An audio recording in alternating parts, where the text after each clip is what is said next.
കാസർഗോഡിൻ്റെ മനസാക്ഷിയെ തന്നെ ഞെട്ടിച്ച ഒരു സംഭവമായിരുന്നു കഴിഞ്ഞ ദിവസം ഉണ്ടായത്.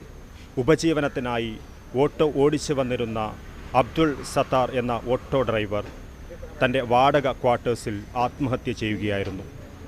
പോലീസിൽ നിന്നുള്ള മാനസിക സമ്മർദ്ദം വിവരിച്ച് വീഡിയോ ചെയ്താണ് അദ്ദേഹം ആത്മഹത്യ ചെയ്തിരിക്കുന്നത്. ഈയൊരു വിഷയം വലിയൊരു പ്രതിഷേധത്തിനാണ് ഇടയാക്കിയിട്ടുള്ളത്. അദ്ദേഹം ഈ റെയിൽവേ സ്റ്റേഷന് സമീപം ഓട്ടോ ഓടിക്കുകയായിരുന്ന ആളായിരുന്നു. അദ്ദേഹത്തിൻ്റെ സഹപ്രവർത്തകർ നമ്മോടൊപ്പം ചേരുന്നുണ്ട്. ഈ സംഭവത്തെക്കുറിച്ചുള്ള കൂടുതൽ വിവരങ്ങൾ അവർ നമ്മോട് പങ്കുവയ്ക്കും.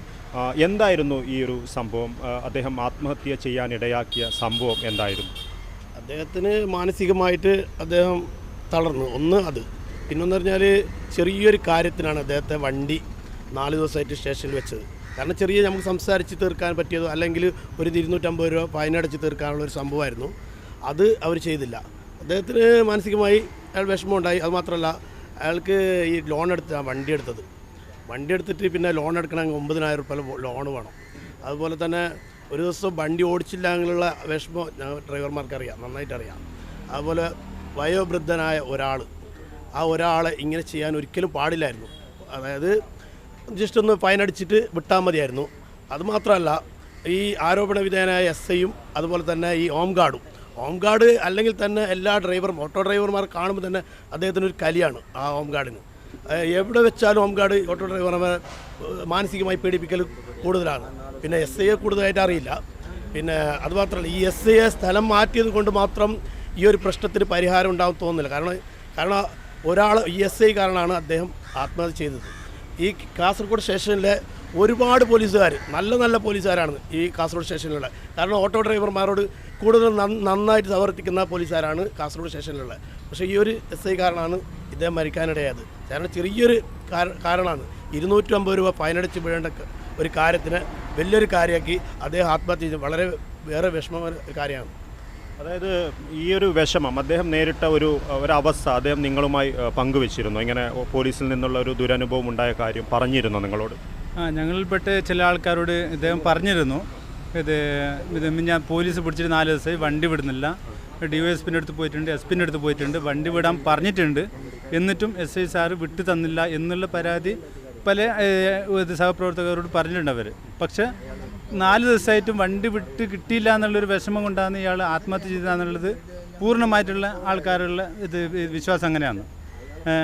അതുകൊണ്ട് ഇപ്പം ചെയ്തിട്ടുള്ള ഒരു നടപടി എടുത്തിട്ടുള്ളത് സ്ഥലം മാറ്റം ഉള്ളത് അത് ഞങ്ങൾക്കൊരു യോജിക്കാൻ പറ്റുന്നൊരു സംഭവമല്ല. അത് കൃത്യമായിട്ട് ചെയ്യണമെന്ന് വെച്ചാൽ അദ്ദേഹത്തിനെ സസ്പെൻഡ് ചെയ്യേണ്ടതാണ്. അതായത് നമ്മൾ ജോലി ചെയ്ത് ജീവിക്കാൻ വേണ്ടിയിട്ടാണ് വരുന്നത് ഓട്ടോറിക്ഷ എടുത്തിട്ട്. അപ്പോൾ അതിനിടയിൽ ചെറിയ പാളിച്ചകൾ ഉണ്ടെങ്കിലും ഒരു ഫൈൻ ഇട്ടിട്ട് ഒഴിവാക്കേണ്ടതായിരുന്നു. ഒരു 4 ദിവസം ഒരു വണ്ടി പിടിച്ചു വെച്ച് കഴിഞ്ഞാൽ നമുക്ക് പൊതുവെ ഒരു നേരം ഭക്ഷണം കഴിക്കാനുള്ള പൈസ ഉണ്ടാവില്ല. ഒരു ദിവസം കഴിഞ്ഞ് 2ാമത്തെ ദിവസത്തേക്ക് ഈ ഓട്ടോ ഓടിച്ചിട്ട് പൈസ കിട്ടിയിട്ട് തന്നെ വേണം എന്ത് ചെയ്യാൻ, നാളത്തെ ഭക്ഷണത്തിനുള്ള പൈസ ഇന്ന് ഓടിച്ചിട്ട് വേണം ഉണ്ടാക്കാൻ. അപ്പോൾ അയാൾ വാടക ക്വാർട്ടേഴ്സിലാണ് താമസം. പിന്നൊന്ന് അയാൾ ലോണുണ്ട് വണ്ടിക്ക്, പിന്നെ പ്രായമുള്ള ആളാണ്. എല്ലാം കൂടി ചേർന്ന് നമ്മൾ കൂട്ടി വായിക്കുമ്പം അദ്ദേഹത്തിന് അന്ന് തന്നെ ഒഴിവാക്കേണ്ടതായിരുന്നു പോലീസ്. പക്ഷെ ചില പോലീസുകാർ ഇങ്ങനെ ചെയ്യുന്നതുകൊണ്ട് മൊത്തം പോലീസുകാർക്ക് ചീത്തപ്പേരുണ്ടാക്കുന്ന ഒരു അവസ്ഥയാണ് ഉണ്ടായതിപ്പോൾ. ഇദ്ദേഹം ആത്മഹത്യ ചെയ്ത വിവരം നിങ്ങൾ എങ്ങനെയായിരുന്നു അറിഞ്ഞത്? അതിനുശേഷം നിങ്ങൾ എന്ത് പ്രതിഷേധം സംഘടിപ്പിച്ചിരുന്നു? എന്തായിരുന്നു ഞാനറിയുന്നത് സോഷ്യൽ മീഡിയയിലൂടെയാണ്. കാരണം വാട്സപ്പിലൂടെ നമ്മളെ ഓട്ടോക്കാരുടെ ഗ്രൂപ്പ് ഉണ്ടായിരുന്നു. ആ ഗ്രൂപ്പിലൂടെ ആയിരുന്നു നമ്മളറിയാൻ കാരണം. പിന്നെ അതറിഞ്ഞപ്പോൾ നമുക്ക് വല്ലാത്ത വിഷമമായി. പിന്നെ ഞാൻ വരുമ്പോൾ ഇവിടുന്ന് പ്രതിഷേധ പ്രകടനങ്ങളൊക്കെ പോയിട്ടുണ്ടായിരുന്നു. ഞാൻ കുറച്ച് വേറൊരു വാടക വിട്ട് തിരിച്ചു വരുമ്പോൾ ഇവിടെ പ്രതിഷേധ പ്രകടനങ്ങൾ കഴിഞ്ഞിട്ടുണ്ടായിരുന്നു. എന്തുവന്നാലും വല്ലാത്ത വിഷമമാണ്. കാരണം ഒരു അന്നത്തിന് വേണ്ടിയിട്ടാണല്ലോ ഒരാൾ ഓട്ടോ ഓടിക്കുന്നത്. ആരും തന്നെ എൻജോയ് ചെയ്യാൻ വേണ്ടിയിട്ട്, ഒരു എൻ്റർടൈൻമെൻറ്റിന് വേണ്ടിയിട്ട് ആരും തന്നെ ഒരാളും ഓട്ടോ ഓടിക്കില്ല. ഈ ഓട്ടോ ഓട്ടോ ഡ്രൈവർമാർക്ക് നന്നായിട്ടറിയാം. കാരണം എന്തെങ്കിലും വൈകുന്നേരം എന്തെങ്കിലും കിട്ടിയാൽ നമ്മൾ വീട്ടിലേക്ക് നമ്മുടെ മക്കൾക്ക് കൊണ്ടുകൊടുക്കാൻ വേണ്ടിയിട്ടാണ് ഈ ഓട്ടോ ഓടിക്കുന്നത്. അതുപോലെ പിന്നെ ഈ ഓട്ടോ ഓടിക്കാൻ കാരണം തന്നെ നമുക്ക് വേറൊരു പണി അറിയില്ല. കൂടുതൽ ആൾക്കാർ അങ്ങനെയാണ്. അതുകൊണ്ടാണ് പിന്നെ കൂടുതൽ ആൾക്കാർ ഈ ഓട്ടോ ഡ്രൈവർമാർ കൂടുതൽ വാടക വീട്ടിലും പിന്നെ അതേപോലെ ലോൺ എടുക്കാതെ ഒരാൾ 9,000 8,500 രൂപ മാസത്തിൽ ലോൺ എടുക്കുന്നുണ്ട്. അതുപോലെ 4,000 5,000 രൂപ കൊടുത്ത് വാടക വീട്ടിൽ താമസിക്കുന്നുണ്ട്. പിന്നെ അവർക്കുള്ള മക്കളുടെ ചിലവ്, മറ്റ് ചിലവുകൾ അതൊന്നും വഹിക്കാൻ പറ്റുന്നില്ല. ആ ഒരു കാരണമാണ് എല്ലാവർക്കും ഇതുപോലെ മാനസികമായിട്ട് വിഷമമുണ്ട്. അപ്പോൾ ഇദ്ദേഹത്തിന് പിടിച്ചു നിൽക്കാൻ പറ്റിയില്ല, താങ്ങാൻ പറ്റിയില്ല, ഇദ്ദേഹം സൂസൈഡ് ചെയ്ത്. അദ്ദേഹം ഈ ഓട്ടോ സ്റ്റാൻഡിൽ ഉണ്ടായിരുന്ന ആളല്ലേ? അപ്പോൾ അദ്ദേഹം പെരുമാറ്റം അല്ലെങ്കിൽ അദ്ദേഹത്തിൻ്റെ ഓർമ്മകൾ എന്തെങ്കിലും? അയാളുടെ ഓർമ്മകൾ എന്ന് വെച്ചാൽ നല്ലൊരു അനുഭവം എന്ന് വെച്ചാൽ അയാൾ ഒരു നല്ലൊരു വ്യക്തി എന്ന് വെച്ചാൽ അയാൾ നല്ല ഇസ്ലാമികപരമായിട്ട് നിസ്കാരവും കാര്യങ്ങളൊക്കെ ഉള്ള നല്ലൊരു വ്യക്തിയായിരുന്നു. പിന്നെ ഇത് മറ്റുള്ള ഓട്ടോ ഡ്രൈവർമാരോടെല്ലാം നല്ല രീതിയിലാണ് ഇപ്പോൾ ഇത് ഇങ്ങനെ ഇടപെടലൊക്കെ. പിന്നെന്ന് വെച്ചാൽ അതിൻ്റെ ഇടയിലൊരു സംഭവം ഉണ്ടായിരുന്നു വെച്ചാൽ DYSP വിളിച്ച് പറഞ്ഞിട്ട് പോലും വണ്ടി വിട്ടു കൊടുത്തില്ല എന്നുള്ളതാണ്. SP ഓഫീസിൽ നിന്ന് വിളിച്ച് പറഞ്ഞിട്ട് പോലും വണ്ടി വിട്ടു കൊടുത്തില്ല എന്നുള്ളതാണ് ഇപ്പോൾ മെയിൻ ആക്ഷേപം. ഒരുപാട് വോയിസുകളും അയാൾ അത് ഇട്ടിട്ടുണ്ട്, മരിക്കുന്നതിന് മുമ്പ് വോയിസ് ഇട്ടിട്ടുണ്ട്. പിന്നെ അയാൾ ലൈവ് ഇട്ടിട്ടുണ്ട്, ഇത് മറ്റേ ഫേസ്ബുക്ക് ലൈവ് ഇട്ടിട്ടുണ്ട്. പക്ഷെ അത് 3:30 മണിയാകുമ്പോൾ 2 മണിക്കിട്ട ലൈവ് 3:30 മണിയാകുമ്പോൾ അപ്രത്യക്ഷമായിട്ടുണ്ട്. അത് ഇതിൻ്റെ പരിധിയിൽ വരാത്തത് അന്വേഷണത്തിൻ്റെ പരിധിയിൽ അതും കൂടി ഉൾപ്പെടുത്തണം. അത് എന്തുകൊണ്ട് അപ്രത്യക്ഷമായി, അത് എന്തും നീക്കം ചെയ്ത് അത് ഡിലീറ്റ് ആക്കിയിട്ടുണ്ട്. അതും കൂടി അന്വേഷണത്തിൽ പറഞ്ഞു. പക്ഷെ എന്ന് വെച്ചാൽ ഇനി എന്ത് അന്വേഷണമാണെങ്കിലും ഈ പാവപ്പെട്ട ഓട്ടോ തൊഴിലാളികളെ കുറച്ച് മിതമായിട്ട് നിങ്ങൾ നെക്കിക്കൊന്നോളൂ, പക്ഷെ ഇങ്ങനെ കൊല്ലരുത്. പോലീസ് അധികാരികളോട് പറയാനുള്ളത് അതാണ്. അദ്ദേഹത്തിൻ്റെ കുടുംബം അല്ലെങ്കിൽ അദ്ദേഹത്തിൻ്റെ കാര്യങ്ങളൊക്കെ, അദ്ദേഹത്തിൻ്റെ കുടുംബ പശ്ചാത്തലമൊന്നും കൂടുതലായിട്ട് അറിയില്ല. അദ്ദേഹം കാസർഗോഡ് മാർക്കറ്റ് കുന്നിലാണ് താമസം ഉണ്ടായിരുന്നാണ് അറിയാൻ കഴിഞ്ഞത്. പിന്നീട് അദ്ദേഹം കല്യാണം കഴിച്ചത് ഉള്ളാളത്തു നിന്നാണ്. അങ്ങനെ ഉള്ളാളത്തിലാണ് ഇപ്പോൾ താമസമുള്ളത്. പിന്നെ ആഴ്ചയ്ക്ക് ഒരിക്കൽ നാട്ടിൽ പോകും, ഉള്ളാളത്ത് പോകും, ഭാര്യയും കുട്ടികളെ കണ്ടിട്ട് തിരിച്ചു വരും. പിന്നെ ഇവിടെ റൂമാക്കിയിട്ട് താമസം. പിന്നെ അദ്ദേഹത്തിൻ്റെ അഞ്ചന്മാരിലുണ്ട്, ഒരു ഓട്ടോ ഓടിക്കുന്ന ഒരാളുണ്ട്. അദ്ദേഹം മുമ്പ് ചൂരിയിലായിരുന്നു, ഇപ്പോൾ പോവിൽ താമസമാണ് അറിയാൻ കഴിഞ്ഞത്. അദ്ദേഹത്തിൻ്റെ കുടുംബങ്ങളെല്ലാം ബന്ധുക്കളെല്ലാം ഇവിടെ തന്നെ ഉള്ളത്. അയാൾ കല്യാണം കഴിച്ചത് ഉള്ളാളത്തു നിന്നാണ്. അതിനെപ്പറ്റി അറിയില്ല. അപ്പോൾ നിങ്ങൾ പറഞ്ഞു ഇപ്പോൾ അന്വേഷണ ഉദ്യോഗസ്ഥനെ സ്ഥലം മാറ്റിയത് കൊണ്ട് മാത്രം ഈ പ്രശ്നം തീരില്ല. അപ്പോൾ എന്തായാലും നിങ്ങളൊരു എന്താണ്? ശരിയാണ്. കാരണം എന്താ, നമ്മൾ കാസർഗോഡ് ആയതുകൊണ്ടാണ് ഇത്രയും കുറച്ചൊക്കെ കെട്ടടങ്ങിയത്. അതുപോലെ ഈ തെക്ക് ഭാഗത്തായിരുന്നെങ്കിൽ, കോഴിക്കോടോ കണ്ണൂർ അതുപോലെ അങ്ങോട്ടായിരുന്നെങ്കിൽ ഭയങ്കര പുകിലായിരുന്നു. കാരണം ഇത് ഇവിടെ എന്ന് പറഞ്ഞെങ്കിൽ ഒന്ന് ആരും ഒത്തൊരുമയില്ല. പിന്നെ കൂടുതൽ ആൾക്കാർ ഓട്ടോ ഡ്രൈവർമാരെ തിരിഞ്ഞു നോക്കാറില്ല, രാഷ്ട്രീയക്കാരായാലും ഏതായാലും. ഇപ്പോൾ ഇന്നലത്തെ സംഭവം നോക്കിയാൽ അറിയാം. ഇന്നലെ നമ്മൾ ഓട്ടോ തൊഴിലാളികൾ മാത്രമായിരുന്നു ഈ ഒരു പ്രശ്നത്തിലുണ്ടായിരുന്നത്. ഈ ഒരു പ്രശ്നത്തിൽ പരിഹാരം കാണണമെന്ന് ആവശ്യപ്പെട്ട് സ്റ്റേഷനിൽ മറ്റുള്ളവർ പോയത്. ഒരു രാഷ്ട്രീയക്കാരെയും കണ്ടില്ല, ഏത് പാർട്ടിക്കാരനായിരുന്നു. എന്തായാലും ഈ തുടർ സമരം അങ്ങനെ എന്തെങ്കിലും ഒരു പദ്ധതി എന്തെങ്കിലും? തുടർ സമരം ഇത് ഞങ്ങൾ ഞങ്ങളെ ജീവിത സാഹചര്യമാണ്.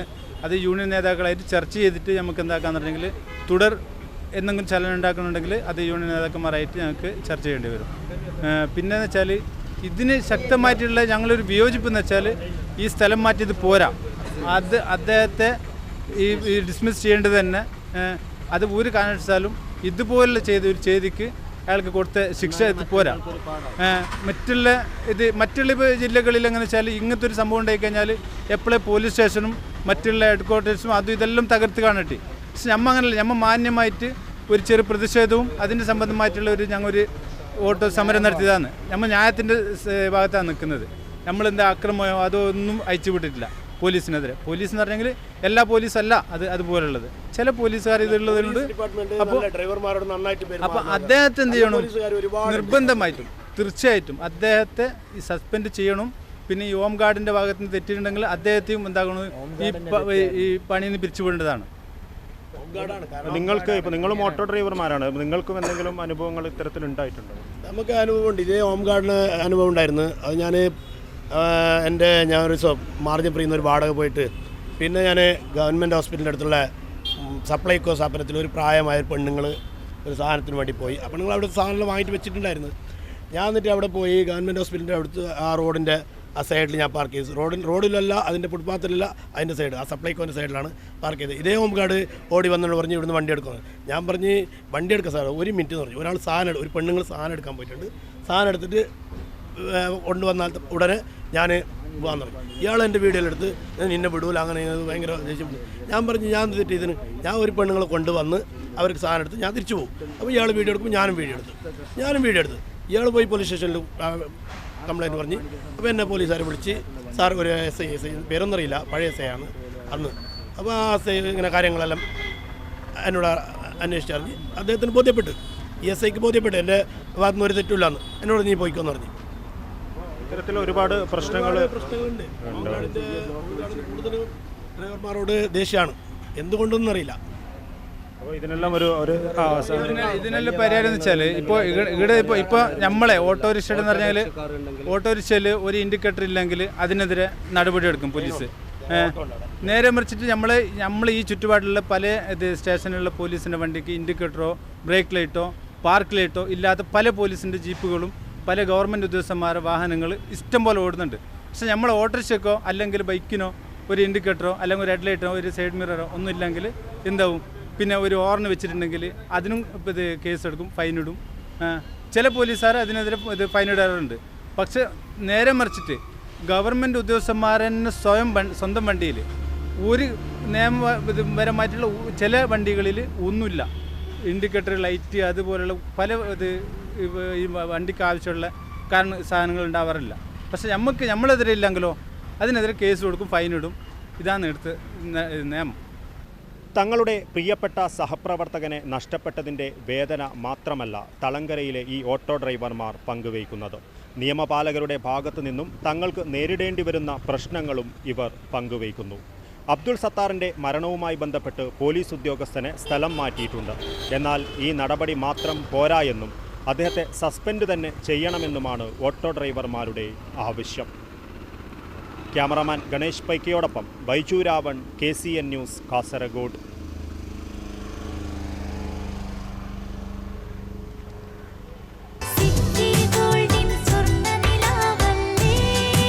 City Gold and Diamonds, Kerala and Karnataka, the glow of purity.